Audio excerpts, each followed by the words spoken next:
त्यात फ्रंट आणि बॅक दोन्ही त्याचे व्ह्यूज येतात. त्या फ्रंट व्ह्यू मध्ये आपण गाडीवर चलान करणार आहोत. पहिले अनाऊन्स करणार 3दा, नाही कुणी आलं तर खाली उतरणार अंमलदार, त्याच्यावर चलान करणार. त्यावेळी जर ती व्यक्ती आली, चलान जनरेट झालेलं नाही, तर तात्काळ आपण ती गाडी त्या ठिकाणी त्याला हलवायला देणार. कारण आपला हेतू त्याला चलान करणं नसून त्या ठिकाणी ती गाडी काढून घेणं आणि रस्ता मोकळा करून देणं इतर वाहनांसाठी आहे. त्याच दरम्यान सेकंड याच्यात तो जर त्या ठिकाणी आला, चलान जनरेट झालंय आणि तो आलाय, तर त्या ठिकाणी त्याला जे चलानचे पैसे असतील ते त्याने तात्काळ जागेवर ऑनलाईन पे करावेत, कॅश पे करावेत आणि आपण त्या ठिकाणी त्याची गाडी रिलीज करणार. किंवा त्यांनी त्याचं लायसन्स इम्पाऊंड करावं, लायसन्स द्यावं आणि सर मी माझी गाडी मला सोडा, आपण लायसन्स इम्पाऊंड करून ही गाडी सोडून देऊ.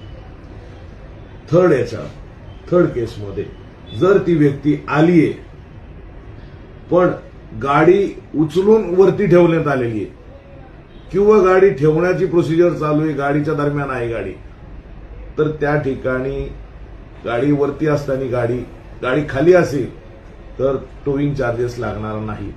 पण गाडी जर टोईंगच्या गाडीवर क्रेनवर ठेवण्यात आलेली असेल तर त्याला 200 रुपये टोईंग चार्ज द्यावा लागेल. जर ती 4 व्हीलर असेल, तिला क्लॅम्प म्हणजे जॅक लावून उचललेली असेल तर त्याला त्या जॅकचे पैसे किंवा टोईंगचे पैसे ते काय 300-400 रुपये असतील ते त्याला द्यावा लागतील. प्लस आपला जो नो पार्किंगचा चार्ज आहे तो.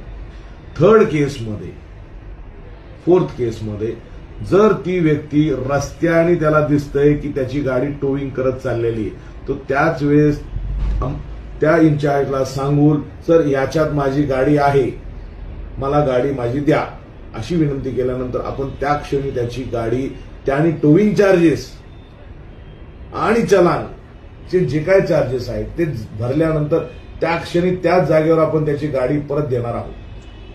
आपला हेतू परत एकदा किंवा मोटिव्ह कोणत्याही गाडीवर चलान करणं किंवा पेनलाइज करणं हा नसून आपला हेतू आहे की इतर वाहनांसाठी जे रस्त्यावर फिरण्यासाठी, चालण्यासाठी, त्यांच्या कामासाठी येतात त्यांना येण्या जाण्यासाठी आपल्याला वाहतूक व्यवस्था सुरळीत ठेवण्यासाठी रस्ता आपल्याला रिकामा ठेवायचा आहे.